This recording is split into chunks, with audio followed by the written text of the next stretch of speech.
The villain finally became the hero. Kobe Bryant said goodbye to basketball tonight in perhaps one of his most memorable performances yet in a 101-96 win over the Utah Jazz. 60 points for the sixth time in his career, 22 field goals. That's a new career high.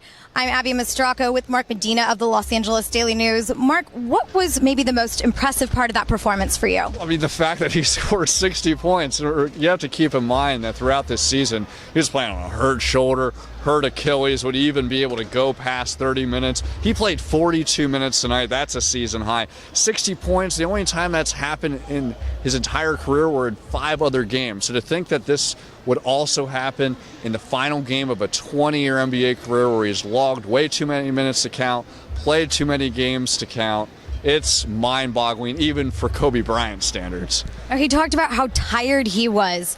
It didn't look to me like he had a whole lot of fatigue. What did you think? Well, he has a good way of kind of masking that. I think, to come out of the game, he was pretty good, all guns blazing. But I think in that third quarter, he was laboring a little bit, but let's be honest, he's not playing any more basketball after this, so he was kind of like, well, what do I have to lose? But what's interesting is even with all that work he put in tonight, he's still going to get up pretty early tomorrow. I think 5:30, 6. He wants to get his workout in to stay active. Doesn't want to be that retired athlete that falls out of shape.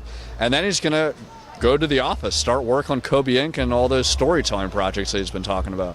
Because old habits die hard. Now, what is he going to do next? Do you think that this is really the end of competitive basketball for him? He talked about the storytelling company that he has, but is this really the end? Yeah, he's not playing another NBA game. He's not playing overseas. He might play some pickup basketball, just for fun.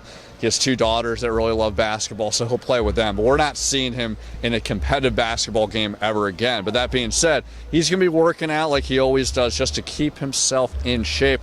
And then I think he's diving right into that Kobe Inc. Company that he founded, where it's all about trying to do some documentary projects, some multimedia stuff. I think it's still a work in progress. So I'm not really concerned or have any question marks on what the next step is for him. But I think at some point it's almost inevitable, maybe whether it's this summer or when training camp starts or when the NBA regular season starts, that suddenly that itch comes back. But I think he's been at peace with this whole season because he's really squeezed every single thing he could through 20 years of basketball. And he knows, hey, I've given everything I have.